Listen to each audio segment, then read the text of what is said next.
우리는 사무엘서에서 다윗을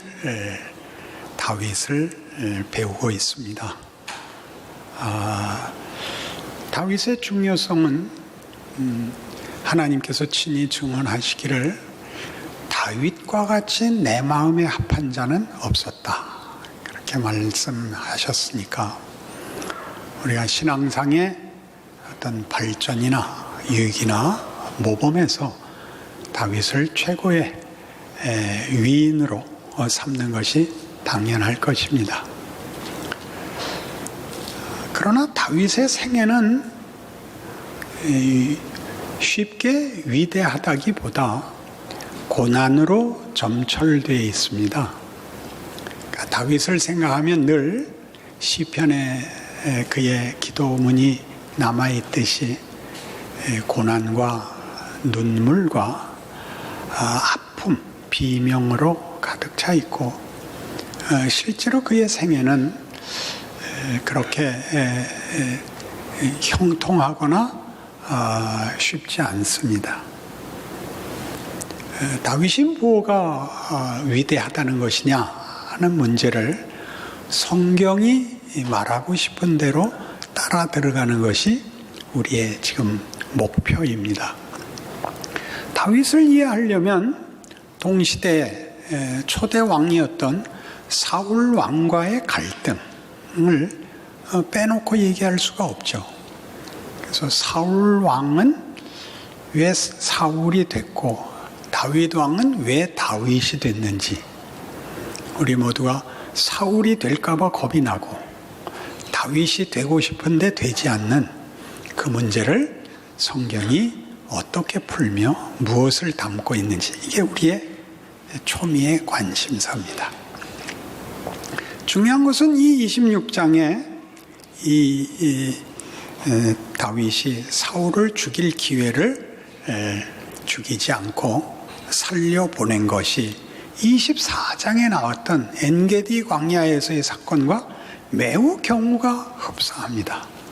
그때는 굴속이었고 여기는 평지에서 사울 왕과 그의 군사들이 다 깊은 잠에 빠졌고, 다윗은 자기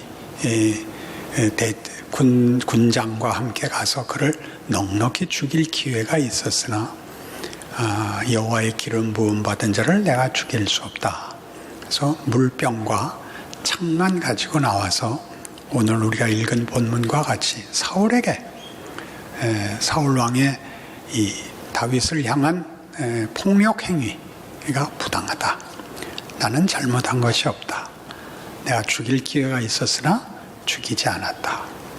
사울 왕은 그것을 수긍하고 내가 잘못했다. 결국 네가 이길 것이다 하고 돌아가는 장면입니다.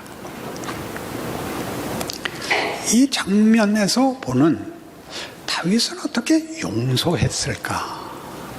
사울은 왜 이런 못난 자리를 그의 인생에 걸쳐서 죽을 때까지 고집하는가 하는 것이 우선 우리 이해되어야 합니다.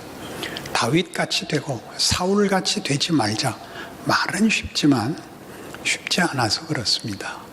우리 인생 속에 사울로 대표되는 경험과 우리 속에 시험이 있고, 다윗으로 대표되는 소원과 갈증이 있습니다.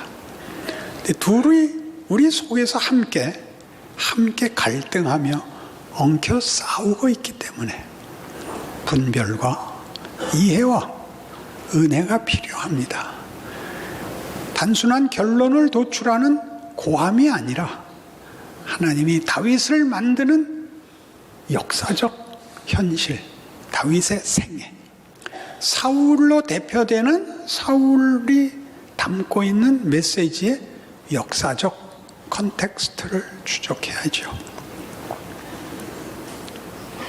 사울은 우리가 아는 대로 하나님 없는 사람이 가지는 최선의 것이 결국 헛되거나 망할 수밖에 없는 것들밖에 만들어내지 못한다 하는 것을 24장에서 이미 살폈습니다. 사울의 22장의 폭력 행위에서 이미 들춰내기 시작했죠. 다윗은 하나님이 은혜를 베푸시고 하나님이 만들어내시는 것은 사람이 만들어내는 것과 어떻게 다른가? 어떻게 굉장한 것인가의 대표자입니다. 그러나 그것을 우리가 쉽게 은혜를 구하고 은혜 속에 있고 다윗이 되고 이렇게 풀지 않고 이런 경우, 정황, 사건 속에서 풀고 있습니다. 그러니 따라가 봐야죠. 마태복음 13장에 옵니다. 이 문제를 이해하는 데 좋은 예수님의 직접적인 가르침이 있습니다.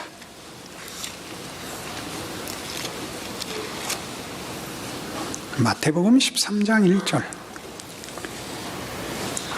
그날 예수께서 집에서 나가사 바닷가에 앉으시매 큰 무리가 그에게로 모여들거늘 예수께서 배에 올라가 앉으시고 온 무리는 해변에 서 있더니 예수께서 비유로 여러 가지를 그들에게 말씀하여 이르시되 씨를 뿌리는 자가 뿌리러 나가서 뿌릴새 더러는 길가에 떨어짐에 새들이 와서 먹어버렸고 더러는 흙이 얕은 돌밭에 떨어짐에 흙이 깊지 아니하므로 곧 싹이 나오나 해가 돋은 후에 타서 뿌리가 없으므로 말랐고 더러는 가시떨기 위에 떨어짐에 가시가 자라서 기운을 막았고 더러는 좋은 땅에 떨어짐에 어떤 것은 100배 어떤 것은 60배 어떤 것은 30배 결실을 하였느니라.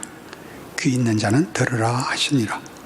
제자들이 예수께 나와 이르시되 어찌하여 그들에게 비유로 말씀하시나이까? 대답하여 이르시되 천국의 비밀을 아는 것이 너희에게는 허락되었으나 그들에게는 아니 되었나니 무릇 있는 자는 받아 넉넉하게 되되 없는 자는 그 있는 것도 빼앗기리라. 그러므로 내가 그들에게 비유로 말하는 것은 그들이 보아도 보지 못하며 들어도 듣지 못하며 깨닫지 못함이니라. 이사야의 예언이 그들에게 이루어졌으니 일러스되 너희가 듣기는 들어도 깨닫지 못할 것이요 보기는 보아도 알지 못하리라. 이 백성들의 마음이 완악하여져서 그 귀는 듣기에 둔하고 눈은 감았으니 이는 눈으로 보고 귀로 듣고 마음으로 깨달아 돌이켜 내게 고침을 받을까 두려워함이라 하였느니라. 그러나 너희 눈은 봄으로 너희 귀는 들음으로 복이 있도다. 내가 진실로 너희에게 이르노니 많은 선지자와 의인이 너희가 보는 것들을 보고자 하여도 보지 못하였고 너희가 듣는 것들을 듣고자 하여도 듣지 못하였느니라. 이 비유는 어려울 게 없습니다. 이 비유는 어려운 비유랍니다. 제자들이 왜 비유로 말씀하십니까? 못 알아듣겠습니다. 다른 복음서에서 이 장면에 제자들의 반응이 이 비유는 어렵도다 이렇게 나옵니다. 어려울 게 없죠. 우리가 보면 너무 쉽죠. 그래서 어렵다는 겁니다. 길가에 뿌렸으니 새가 주워 먹었고 돌짝밭에 떨어졌으니 뿌리를 못 내렸고 가시떨기에 떨어졌으니 가시떨기에 지고 옥토에 떨어졌으니 결실하는 거 누가 모르겠습니까? 앞에 것과 뒤에 거의 차이가 뭐죠? 앞에 거는 선택의 여지 없이 모두 옥토가 될 수 없는 인류의 현실, 메시아가 와도 알아볼 수 없는 현실, 회개하지 않는 상황을 비유했다면 예수가 오셔서는 바꿔놓았다는 거죠. 예수가 오셔서 바꿔놓았는데 자기네 처지를 바꿀 수도 이해하지도 못하던 이 똑같은 길가이며 돌짝밭이며 가시떨기에 있는 이 상황을 다시 갖다 쓰는 이유는 너희는 이제 말하자면 기회가 생겼고 새로운 인생을 살고 새로운 운명을 부여받았는데 그것을 그때는 이해하지 못하는 상태에 있는 것이었고 이제는 이해하고 선택해야 되는 정황이 됐다. 이렇게 말씀하는 자리입니다. 예전에는 알아들을 수 없고 선택의 여지가 없는 자리였고 희망이 없는 자리였고 이제는 구원을 받았는데 다시 우리에게 너 돌짝밭 할래? 가시떨기 할래? 옥토 할래? 하고 다시 제시하고 있다 그럽니다. 그럼 메시아는 오셔서 뭘 한 건가? 메시아가 오셔서 구원을 했기 때문에 다 옥토가 되는 갈등이 없는 선택의 필요가 없는 만사형통과 모든 것의 승리와 안심과 평화가 주어진 것이 아니라 새삼스럽게 다른 갈등, 선택이라는 갈등이 주어졌고 그게 복이라고 얘기하고 그게 은혜가 하는 일이라고 얘기를 합니다. 맞고 옳고 그러니까 뭘 만들었느냐? 그게 구원이라고 만들었죠. 그게 복이라고 만들었죠. 그게 인간의 궁극적 가치라고 만들었죠. 예수님의 지적은 이겁니다. 네 옳은 게 사랑과 어떻게 연결되느냐? 법을 가장 잘 지키고 도덕을 가장 잘 지키면 비정해집니다. 이상한 일이죠. 무정해집니다. 인격을 벗어나 명분, 완벽 이런 것들로 사람을 잡습니다. 가장 쉬운 용서, 이해, 기다려줌이 없습니다. 서로 다른 것입니다. 율법을 지키자. 율법이 나를 사랑으로부터 다 떼어놓고 하나님도 없고 은혜도 없고 내가 할 수 있고 자랑해야겠고 어떻게 자랑하죠? 시비를 걸어서 자랑하죠. 나는 맞고 쟤는 틀렸습니다. 나는 옳고 저 사람은 틀렸습니다. 나는 잘났고 저 사람은 못났습니다. 이걸 그냥 다만 교만이라든가 겸손이라는 추상명사로 끌고 가지 마시고 인간이라는 존재가 어느 쪽이 낫냐라고 예수님이 묻는 것입니다. 지난번 설교에서 24장에서 마지막에 이렇게 질문했던 걸로 기억납니다. 여러분은 신앙인으로서 정의와 틀린 자식 사이에 누구 편을 들겠습니까? 성경이 묻는 질문입니다. 넌 내가 어느 편을 들면 좋겠어? 이렇게 묻는 거죠. 우린 정의라 그럽니다. 그러면 남만 아는 사람이 없죠. 하나님이 정의를 찾으시면 우린 아무도 설 수 없습니다. 우리가 기독교 신앙을 자랑하는 이유가 뭐죠? 거기에 용서와 회복이 있기 때문 아닙니까? 용서와 회복은 법을 어기자는 것이 아닙니다. 승리케 하자는 것이죠. 법으로 승리케 못합니다. 하나님이 무슨 은혜를 주셨죠? 용서, 은혜의 자리에 와서 사랑을 채우라고 합니다. 법보다 더 가자고 합니다. 그게 오호라 나는 곤고한 사람이로다로 비명으로 튀어나온 사도 바울이 깨우친 우리가 가진 최선이 종교라는 이름을 뒤집어 쓰고 어떻게 진정한 은혜를 반대하더냐, 어떻게 나를 죽이더냐 라고 로마서 7장이 밝히고 있는 것입니다.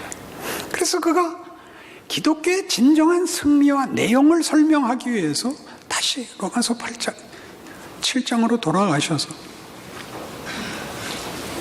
24절 오호라 나는 곤고한 사람이로다 이 사망의 몸에서 누가 나를 건져내랴. 다음에 우리 주 예수 그리스도로 말미암아 하나님께 감사하리로다. 그런즉 내 자신이 마음으로는 하나님의 법, 육신으로는 죄의 법을 섬기노라 라는 고백이 이어집니다. 희한한 고백인데 뭐가 희한하죠? 곤고한 사람을 죄의 몸에서 꺼내요.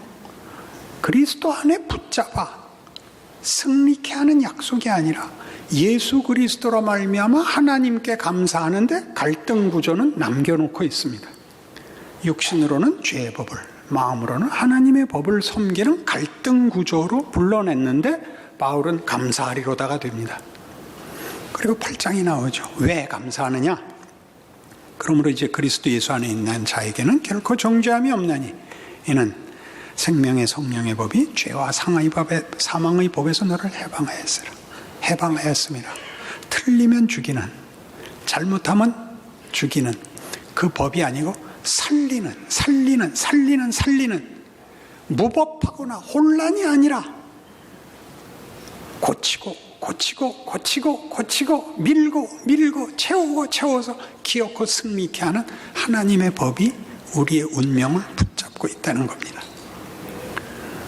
그러나 이 법은 우리의 생각과 기대와 다른 것이, 그렇다면 예수께서 오심으로 좋은 밭을 만드시고 좋은 결실을 맺으시고 우리를 하여금 30배, 60배, 100배 인생을 살게 하시지 갈등을 해서 비명을 지르게 하고 실패케 하고 이 두 사이에 긴 세월을 두는 이유가 뭡니까?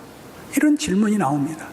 근데 현실적인 문제는 성경은 여러분 나중에 집에 가서 보시면 아시다시피 로마서 6장에서도 너희가 예수로 말미암아 구원을 얻었고 은혜를 받았으니 너희 몸을 의에게 하나님께 바쳐라.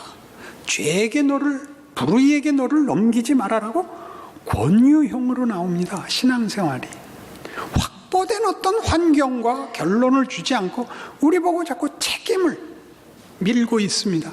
이 8장도 마찬가지입니다. 8장 3절부터 봅니다.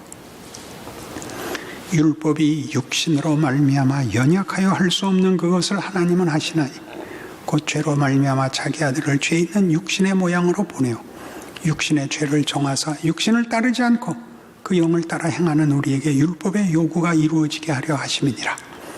육신을 따르는 자는 육신의 일을, 영을 따르는 자는 영의 일을 생각하나니 육신의 생각은 사망이요 영의 생각은 생명과 평안이니라. 육신의 생각은 하나님과 원수가 되나니 이는 하나님의 법에 굴복하지 아니할 뿐 아니라 할 수도 없습니다. 육신에 있는 자들은 하나님을 기쁘시게 할 수 없느니라. 만일 너희 속에 하나님의 영이 거하시면 너희가 육신에 있지 아니하고 영에 있나니 누구든지 그리스도의 영이 없으면 그리스도의 사람이 아니라. 또 그리스도께서 너희 안에 계시면 몸은 죄로 말미암아 죽은 것이나 영은 의로 말미암아 살아있는 것이니라. 예수를 죽은 자 가운데서 살리시니의 영이 너희 안에 거하시면 그리스도 예수를 죽은 자 가운데서 살리시니가 너희 안에 거하시는 그의 영으로 말미암아 너희 죽을 몸도 살리시리라. 11절은 궁극적 승리를 약속합니다. 현실은 7장 24절 같이 오라 나는 곤고한 사람이로다. 이 사망의 몸에서 누가 나를 건져내랴고 궁극적 승리는 8장 11절에 약속되어 있습니다. 그 간격이 얼마나 크냐? 12절 그러므로 형제들아 우리가 빚진 자로 돼 육신에게 져서 육신대로 살 것이 아니니라. 너희가 육신대로 살면 반드시 죽을 것이로되 영으로서 몸의 행실을 죽이면 살리니 무릇 하나님의 영으로 인도함을 받는 사람은 곧 하나님의 아들이라. 너희는 다시 무서워하는 종의 영을 받지 아니하고 양자의 영을 받았으므로 우리가 아빠 아버지라고 부르짖느니라. 자, 다시 나오죠. 너희 자신을 죄에게 맡기지 말고 영을 따라 행하라. 오호라 나는 곤고한 사람이로다에서 기어코 승리하는 궁극적 약속 사위기를 우리가 책임져야 되는, 울부짖어야 되는, 권면받고 꾸중받는 시간으로 이렇게 우리 현실 속에 놓아두고 있습니다. 왜 그렇게 할까요? 여기가 물어봐야 되는 지점이죠. 왜 하나님은 우리를 이 자리에 묶어서 우리로 하여금 고난 속에, 갈등 속에, 자책 속에서 예수 그리스도로 말미암아 달라진 세계를 살게 할까요? 그것은 이어지는 16절에서 보시듯이 성령이 친히 우리의 영과 더불어 우리가 하나님의 자녀인 것을 증언하시나니 자녀이면 또한 상속자 곧 하나님의 상속자요 그리스도와 함께는 상속자니 우리가 그와 함께 영광을 받기 위하여 고난도 함께 받아야 할 것이니라 라고 얘기함으로써 영광으로 가는 길은 고난이라는 길을 통과해야 된다고 말씀하십니다. 그 고난은 무슨 고난이죠? 오호라 나는 곤고한 사람이로다로부터 출발하여 예수 안에 승리가 완성되는 사이입니다. 그게 우리 인생이죠. 우리가 그 속에 있죠. 예수님마저도 히브리서 5장 8절의 증거같이 그가 아들이시라도 받으신 고난으로 순종함을 배워서 온전하게 되었다. 고난이 일을 한다는 겁니다. 어떤 고난? 이 고난, 이 갈등, 사울과 다윗의 갈등. 다윗은 하나님의 사람이고 사울은 세상 사람인데 그가 권력을 쥐고 다윗을 죽여서 다윗이 도망 다닐 수밖에 없는 고난. 그것은 다만 외형으로 보는 핍박자요 억울한 피난자로서만이 아니라 나중에 이제 거듭 나오겠습니다만 다윗이 자책하는 고난입니다. 주여 어느 때까지니까? 주여 내가 뭘 잘못해서 이런 일을 당하게 하십니까? 내가 어떻게 해야 좋습니까? 이 아우성 나는 영원히 아닌 겁니까? 어떻게 하면 하나님 마음에 드시겠습니까? 욥기에 유명한 욥의 탄식이 있죠. 하나님, 지까진 게 뭐라고, 제까진 게 뭐라고 이렇게 열심을 내십니까? 죽게 내버려 두십시오. 이 과정이, 이 현실이 뭐냐? 그 다음에 이 현실에 관한 얘기가 나옵니다. 생각하건대 현재의 고난은 장차 우리에게 나타날 영광과 비교할 수 없도다. 피조물이 고대하는 바는 하나님의 아들들이 나타나는 것이니 피조물이 허무한데 굴복하는 것은 자기 뜻이 아니요 오직 굴복하게 하시는 이로 말미암음이라. 그 바라는 것은 피조물도 썩어짐의 종로로 탄 데서 해방되어 하나님의 자녀들의 영광의 자유에 이르는 것이니라.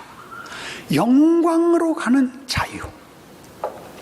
사랑이 아까 우리의 율법의 수준을 깨듯이 자기의 비정한 옳음을 넘어 용서하며 끌어안으며 감사하며 자랑하는 자리로 우리를 인도하는 것으로 성경이, 기독교에서 말하는 구원이 뭐냐? 하나님의 백성의 정체성과 본질적 내용을 뭐로 만들겠다는 거냐 할 때 사랑이 오기 때문에 율법으로서는 그것을 감당할 수 없다는 거예요. 우리의 치성 갖고 우리의 최선으로 만들 수 없다는 것을 우리에게 확인시킵니다. 이 싸움은 왜 고난에서 해야 되죠? 자유를 가져야 되기 때문입니다. 자유를 가져야만 사랑이 성립되고 믿음이 성립됩니다. 자발성에 의한 것이 아닌 이해관계나 강제력이나 기계적 차원에서는 사랑과 믿음이라는 것은 성립하지 않습니다. 하나님이 우리에게 자유를 요구하십니다. 우리 보고 죄 지을 기회를 준다, 그런 뜻입니다. 어떤 죄 지을 기회요? 막 가는 죄 지을 기회가 아니라 하나님 없이 최선을 만들 수 있고 하나님 없이 내가 좋아하는 것으로 타협하려는 것입니다. 하나님이 그걸 깹니다. 너는 그 정도가 아니다. 네가 옳은 정도가 아니다. 네가 쓸모있는 정도가 아니다. 너와 나와 사랑을 나누자. 너와 나와 기뻐하며 반가우며 감사하며 서로 목을 매자. 그게 십자가입니다. 그러게 왜 고난을 받죠? 우리가 사울이 되고 싶죠. 권력을 갖고 내 마음대로 잘하고 싶죠. 내 마음대로 잘하고 싶죠. 그 잘하는 것은 내가 만든 어떤 가치들입니다. 도덕이고 윤리고 능력이고 명분일 겁니다. 그거 다 뭘 만족 못 시킨다고요?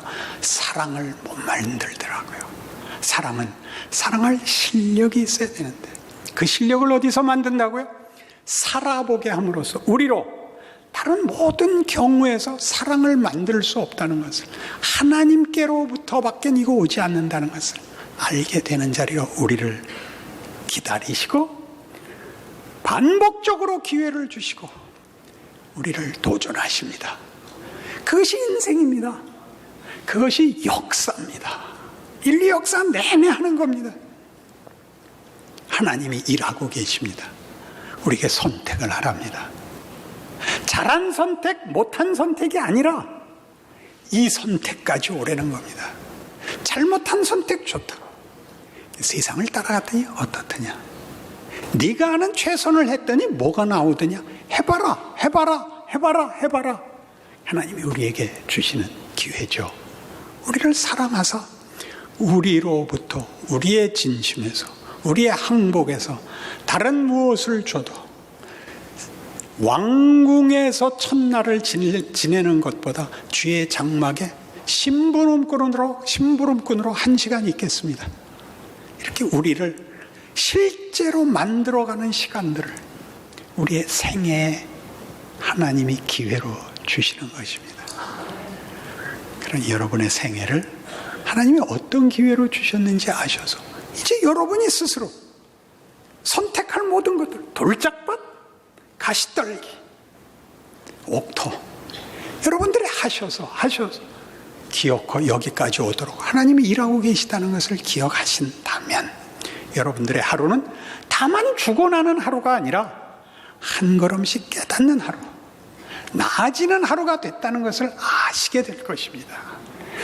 반복적인 절망과 체념으로 밀지 마시고 과거를 만회하는 일로 시간을 보내지 마시고 그 실패들이 여러분을 한 걸음씩 만들어서 더 낫게 하는 거죠. 가장 대표적인 게 뭐죠? 성질은 내야 소용이 없다. 보복은 해야 만족이 없다. 미운 짓은 해봤자 쓸데없다. 그렇죠? 그러니 맨 처음 뭘 해야 되죠? 웃으셔야 됩니다. 그건 굉장한 실력을 하는 첫걸음입니다. 타인을 존중하시고 자기에게 벌어진 현실을 진지하게 대면하셔서 여러분의 실력을 확인하셔야 됩니다.